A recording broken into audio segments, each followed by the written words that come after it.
Fawn and Matt. We're an interracial couple with 2 kids wanting to do something that highlights the power of friendship and what it means to be in the company of true friends. We're going to move our society away and out of the loneliness epidemic and into a friendlier, happier world.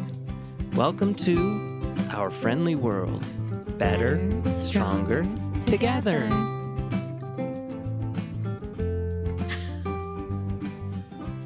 Crickets. Matt bought new pairs of jeans, everybody. I bought a Yay. new pair of jeans or No, you got trousers. You got at least 2 well, trousers. yes, and then I have Jeans. some flannel lined, They're coming today. but we'll see how they are. But wow, it's like a blue moon situation. Wait, blue moons are happening a lot more lately. We have wolf moons, all kinds of moons. Yes, they do that, but a blue moon is the second full moon in a month.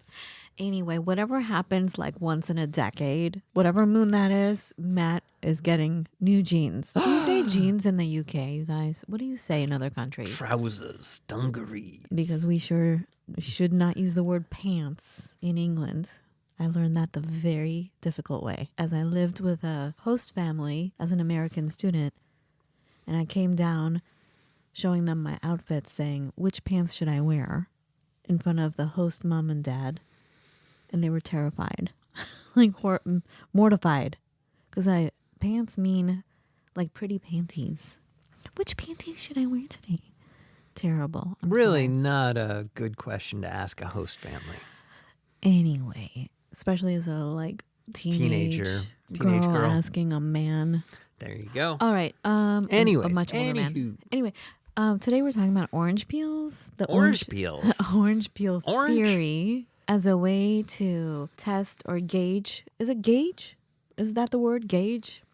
It's a test. Yes, You to know, gauge to figure response. to figure out where your strengths are in a relationship, like what the strength of the relationship is. And it all boils down to this. It all boils down to the orange peel. But you know what? I went looking for it on TikTok. I'm not a huge TikTok user, but I couldn't really find it. But I do know the hubbub around it. And I want to diverge for a second. Speaking of orange peels, the last 2 months, every time I don't know if it's a Persian thing. I don't know if it's like a non-American thing. But like one of the tests is you ask your partner, hey, can you peel an orange for me? First of all, a Persian would never ask because we're always peeling oranges and apples and stuff like that. And cucumbers. If we're not peeling it, we're slicing it and giving it to you constantly. Am I not? Am I not, Matt? True. Am I constantly not peeling oranges and tangerines and offering you very lovingly half of each one that I open? Yes. With the whole family, I'll share. But anyways, come on. No, I'm just saying, well, that's the test, right? It has to be done in a loving way. Like how it's a small way. It's a small ask is to ask your friend to peel an orange for you. If they do it, it means they're open to supporting you with small asks. Like it's no big deal. If they don't, it will show that they're not really supportive or they'll perhaps, dare I say, a little selfish. Right? And let's be careful because obviously we're not talking about that one case where I don't know how to slice an orange or I feel self-conscious about doing oranges. Even if you don't know, like, come on. It's an orange. Figure it out. Monkeys you can do it. say that on that side of it. All animals know how to peel stuff. Come on. So that's where I have an issue with it. I'm like, okay. I'm getting. I see where you stand. I got the finger. Mm-hmm. I got the finger. It's a suggestion that small signs give you a scope of an overall situation. I'm not a fan of tests, but it is an overall little sign Right. of things to come or things that are. However, just a little divergence. Every time I peel either a tangerine or an orange, it's quite meditative. I take, what do you call those small knives that are very sharp? Like a paring knife? Thank you. A paring knife. I stand there at the counter and I slice the white part off and then you hold it up. You hold the rind. Do you call it the rind? The peel up. And it's like a stained glass masterpiece. And there are like these circles the geometry in an orange peel or a tangerine peel or a lemon peel is beautiful. So anyway, what I do is I put a whole bunch in a little pot of water and I boil it. And then I add a little bit of sugar, maybe some lavender, and I boil it some more. And then I take it out and then I let it dry. And it turns into the most fabulous tasting little sweet. Eventually, I want to dip them in chocolate and have them be chocolate covered. Anyway, my little orange peel theory that diverges into a dessert. Everything comes back to food for me. I love it. So anyway, going back to small signs giving you a scope of and overall what's going on with a friendship. Like I said, I'm not a fan of tests, but life inevitably provides situations where we're all getting tested and we find out how we perform, how we show up for people, how we show up for our friends, how our friends show up for us. For example, just like traveling with someone or asking them, yes, please, can you peel an orange for me? You find out through just walking through life how patient someone is, how judgmental they are. Are they judgmental about me? Do they make comments regularly that cause harm rather than helping? I have so many examples of this, you guys. Like, I have a friend, every time she sees me, instead of saying, here's what you can do to like have better sleep, she's like, I'm worried about you. You're going to get Alzheimer's because you don't sleep. I'm worried about you. That doesn't help. Thanks. No, it's harmful because I already have enough stress. Right. Thank you. Okay. Do they reciprocate energetically to the friendship? Do their lips disappear when they see me? Do their lips disappear when they see you or when you're talking? I don't remember her name, but there is a person who did this major TED Talk. And I think she was an FBI or one of those big government things where she can spot a liar. Like she can read people. And one of the things she teaches is when someone's lips disappear, they don't like what they're hearing. When their lips disappear, they don't like what they hear. Mm-hmm. So I've also seen it through the years. Like they don't like what they're seeing. Like they don't like you maybe, or like a part of you. So I've seen many lips disappear in front of me. Do they listen to your concerns or do they end up doing what they want, even though it was specifically communicated that one thing that you needed? Does that make sense? It does. Do they conveniently forget that you paid for an expensive dinner and that the next time was their turn? Do they conveniently forget? Right. Every time. Anyway. And it can be almost as bad if they always, like, let's say they always pay and you never attempt to pay. Like there needs to be a balance to the force. Right. But on both sides, both from the person who's generous and the person who is maybe receiving. So I didn't even know that there was this orange peel theory because we were talking about it at home with the kids. And I was talking about how I'm seeing that one of my friendships, it's being, what do you call it? Like you see the different layers of an onion. Mm-hmm. I'm like, okay, I'm seeing a different layer of the onion. I feel like I always drop everything and go way out of my way, including you guys. I involve you guys in it to celebrate or to do favors for this friend and her family. Right. But the one time I asked for a favor was, so like, let's say their husband works for a major company. That's the company that you want to work for is the big umbrella company of this company. Okay. So I said, hey, do you mind if I ask your husband, may I take him out to lunch to discuss how I can get into voiceovers? Right. Is there like a path? Do you know anyone I can talk to give them my demo? Mm-hmm. Because he's an executive. He may know people. Thank you. He's an executive. He's been around for a while. So instead, I get, oh, here's a website for their HR. Right. Thank you. So anyway, I haven't talked to this person since, really, because I'm still I'm so hurt. Like, I offered to take them out to lunch. I don't want to take too much time. This is exactly what I want to ask. Do you mind? Right. Obviously they did. And But they then didn't even ask their husband. you could even short circuit the whole thing by just, speaking with the person and saying, hey, do you know any da-da-da-das? And I didn't want to do that because I didn't want to be disrespectful to my friend. Like, Well, no. What I'm saying is if somebody, came to you, for instance, and said, yeah, I'm interested, my child is interested in getting into programming. Can Matt suggest anything? It's not that hard for you to then come to, and then, they send something that says, hey, yeah, I'd love to take Matt out to lunch so we can discuss.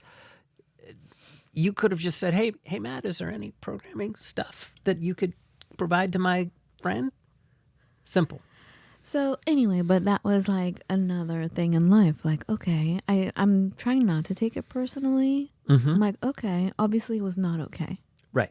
Because I did ask, is it okay if I take him out to lunch? Right. But they didn't actually communicate that, right? They didn't communicate, you know what, it's really not okay. No, instead I got, here's a link to HR. Right. Let me do what I can for you, which isn't very much. And there you go. So we were talking about this and the kids were like, hey, it's like the orange peel theory. I'm like, what are you talking about? And then what they described, I'm like, wow, that is so Persian. Of course I would open an orange for you. I would never just hand you an orange. I would totally peel it for you. No questions asked. Like, this is what I do. So it blows me away that there's a test, Well, and I get it. And it doesn't have to be orange peel. It's an attempt to identify a pattern, and the pattern revolves around how willing is the other person, and it could be a relationship, it could be a friendship. How willing are they to accommodate small needs, and how much empathy do they really have for me? That's the overarching feeling of that particular quote unquote test. But again, back to, and I want to make sure I defend this because it felt like you lambasted me a little bit. Maybe oranges isn't the right entry point. I suck at doing oranges, for instance. That's just it. It doesn't matter if you suck. Well, no. Now, hold on. Especially if you suck and you do it, I love you even more. Right. But I may not feel comfortable doing that for for somebody randomly. That's all. That's all I'm saying. For me, it's about, for me personally, when I'm doing this, I'm by nature, as it turns out, I didn't realize this, but it turns out but I'm one of the most curious people I know. Furious? Curious. Curious. With a C. Curious. You are. I met somebody who was more curious than me, and it's kind of driving me a little crazy. Who's that? Oh, it's a guy at work. He's a really nice guy too. We have a great time talking, but he's more curious than I am. At least we're doing stuff with AI right now, and he's more curious about it than I am. Anyways, and it's weird, but it's really highlighted how I'm more curious than most people. So it's almost a natural progression for me. Like I find out, oh yes, I am a left-handed Lithuanian underwater basket weaver. I'm going to ask you questions about it. I'm going to have questions about it. Like, do you bring tanks down underwater to do your basket weaving? Underwater basket weaving was one of these things when I was growing up. It was kind of something we would describe as like a class, in quotes, that you would take in college and get college credit for that really wasn't, you didn't learn anything. Underwater basket weaving. But I would have questions. I'd be like, oh, well, how are you weaving? What kind of strands do you do? What did you make? I'm always going to have these types of questions. And for me, it's about like, I want to see your passion. And that's how I connect with people. And that's how I get a sense of it. And so if somebody is like, yes, I'm an accountant, and I start asking you about being an accountant, and you're like, ugh, like you don't want to answer me, or you want to blow me off, then I get that you don't want to deepen the relationship. And if we have a very casual relationship, that's fine. Thanks for letting me know you don't want to deepen it. What? Why are you laughing? I just love curious people. I love it because it shows you care and you're genuine. And there's something very loving about that. There is. You're not judgy. Well, I don't think curiosity really leads to judgment. That's why I love curious people. But I that's just it. The other side of curiosity is cautious. You mean the opposite? The opposite, yes. Yeah. But that there's makes nothing wrong with sense. cautious people too. I can't be friends with cautious people because they're cautious about, it could be about anything that hurts personally my feelings. Like they're cautious about, I don't know, maybe they don't like vegans. They're cautious about that. Or they're cautious because, oh, my background is Persian Jewish. They're cautious. They have judgment. I think when they have judgment, that makes them cautious. I guess I understand where you're coming at it from. And then they're not real with me because there's a wall, there's a front, there's caution always. You can't be free around a caution sign. I can. I just ignore it. I literally go into it from such a place of like ignorance and a belief that you're going to show me the best if I can just dig it out of you. But Matt, if you see caution slippery floor, you tiptoe around it, right?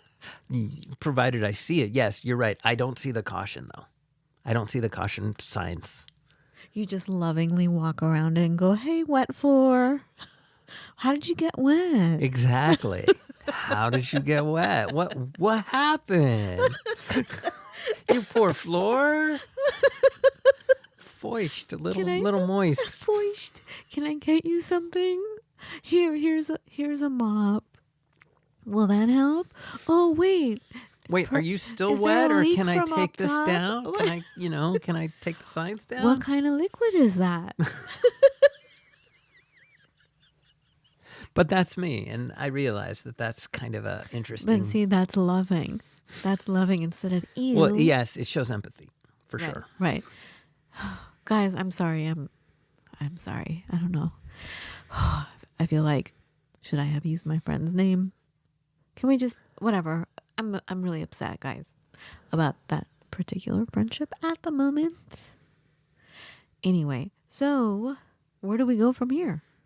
But you know what? You know where we go from here? Matt, this brings me back to what you've always told me, is allow someone to do you favors, but make sure that, wait, no, how do you say it, Matt? To have a really good friendship that's even, make sure that they have you asking them a little tiny favor.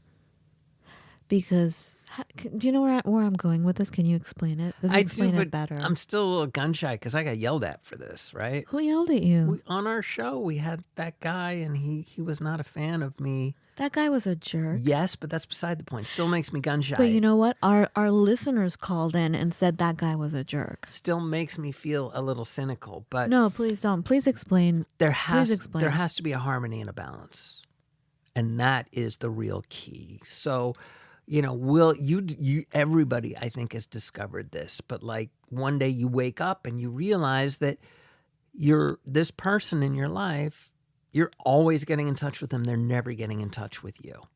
And so you stop getting in touch with them to see what happens. And then it's crickets because they never get in touch with you. Right. And to me, that dictates how valuable they really think you are to them, to their life, to their, were you always just an annoyance when you called?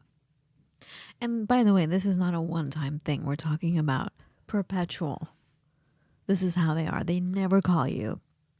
I understand things happen and you can't call. Right. But we're talking over a good length of time. We're talking about consistent behavior. Right. Yeah, exactly. And it's a question of there always needs to be a balance. I talk about tension in a relationship, be it, a marriage or a friendship. There has to be tension on both sides of it. Both sides have to care. Both sides need to be committing to it. Both sides need to be trying to help it grow. Yes, but Matt, please explain your theory about favors. So this is going to sound very like... No, it sounds wonderful. No, please forget what that guy said. By the way, I think we're talking about the guy who wrote a book on community, yes. Right? We had him on and he was so nice to us off air. And then when we did the podcast, he was really mean to us and then mean afterwards. So can you just erase that guy from your head? I will try. Okay. The real key here is, as you're attempting to get to know somebody, as you're building a relationship, and I heard in my head this from Guy Kawasaki. I'm not going to put those words in his mouth, but I'm still going to say that's what gave me the original kind of idea about this. Not that I wasn't doing it before, but I wasn't like being almost strategic, and it's the strategic aspect of it that weirds me out. But basically, one way to quickly deepen a relationship or a friendship is by offering them something or by asking them for something. And in both cases, it's something small. So it could literally be, because it happens to me a lot, you're at a coffee shop, you both order about the same time, and you notice when your drink comes up and you look for theirs and you bring them theirs. It doesn't even, it can be literally, and even smaller. It can literally be that small. You're not loaning somebody $1 million and you're not asking them for backseat tickets to blah, blah, blah, blah. It's something small. It could be a micro gesture. Exactly. But they're big. But that helps build relationships. Yeah, those micro gestures, much like microaggressions, they are deep. And the key is, honestly, and this is the key, so it has to be genuine. Yes, of course. Well, no. And that's the key. It's like if you're doing this strictly to, ingratiate or whatever, people, A, they'll read it. Right. And B, you're not coming to it from an honest place. And that shows you. That blows. That shows you what kind of guy that guy was that we were interviewing. Because he went there. He went there. Because he's always, I think he's the type of person that is very, what do you call it? He doesn't trust anyone. True. He's not very loving. But I do talk about then still keeping, but I do, quote unquote, keep the scorecard. And I keep the scorecard for a while. So if I'm always getting in touch with you, if I'm remembering important days and you're not, I keep track of these things. And at some point I throw that out because at some point it all harmonizes. Yes. And we stop keeping score. Or I'll run into somebody who just makes me want to throw out this whole scorebook. Yeah. Because we have a friend, Bill. And Bill gives everything. If I ask Bill for anything, he'll give it to me. That's true. And we don't have the time in the field, as it were, that says he should, but that's just his nature. He has a very generous nature with everything that he has. And yet, if you look at Bill, he looks very gruff. Oh, yes. And mean. But it's fun because I can say, hey, Bill, let me borrow your phone. And with some people, that's like, are you kidding? What do you want it for? And the whole bit. But with Bill, he's just, I just know I can say that. Hey, Bill, let me see your phone for a second. And he's not going to worry that I'm about to steal all the money out of his bank. Nothing. Or we had to find a painter for the house. He's like, hey, Fawn, how you doing? I'm like, oh. I told him I was stressed out because I had to deal with these, these men that are hard to talk to. I didn't say anything. I didn't ask him for help. Next thing I know, he comes with a huge list of people that he and Deb use. Debbie, his partner. He helps you. But it makes it very challenging when you meet other people, though. In a brief synopsis yes. And a brief 2-sentence thing. Explain what you told me always about doing someone a favor. In 2 sentences, reiterate what you just explained. See, now you're afraid to do it. You used to say it all the time. See, I'm not sure where you're going with this. So you would say something like, let them have the opportunity where they owe you one. Because it makes them more comfortable. Because it gives them not an upper hand, but it makes them more comfortable being around you. Than somebody who owes you. It was something like that. Mm-hmm. Right. Yeah, absolutely. Yes. But you said it in a much more eloquent way. In a more eloquent way than I'm saying it. Do you remember? See, you allowed for that guy to totally erase something Well, wonderful about you. I still You do it. erase that from I your mind. do it. I just, it's But you almost used to. unspoken. I know, but you used to speak that bit of wisdom, and I thought it was beautiful. It wasn't about tit for tat or whatever. What's the, it wasn't Quid pro about. quo. It wasn't about keeping score and having the upper hand. It felt to me the way you would say it to me. It felt very, I want to say, Persian, where you're always offering someone something, because you want the best for them. You want them to feel comfortable. It was along the same line as like when you are a host, your job is to make them comfortable. So, in a relationship, in a friendship, to make the person feel more at ease and more comfortable around you, perhaps you have to put yourself on a lower level for them so they feel more comfortable around you. So if you've done them a favor, a tiny little favor that kind of makes you seem like, look, you bow to them. You know what I'm saying? Respectfully. Then they feel honored, or they feel like they're not beneath you. And they also feel then more comfortable in offering me something of a similar size or similar thing. And it starts a dialogue, if you will, but not with words. But it starts that kind of fluid back and forth of offering things to one another. right, giving and receiving. Giving and receiving. Thank you, Matt. Perfect. Yeah. But I really wish you would come up with the words that you would say to me. You would say it all the time, and I thought it was just so beautiful. But anyway, I hope you guys get the gist of it as I try to recall what Matt said. But that's it. That's the bit of orange peel for today. Do you have anything else you want to add?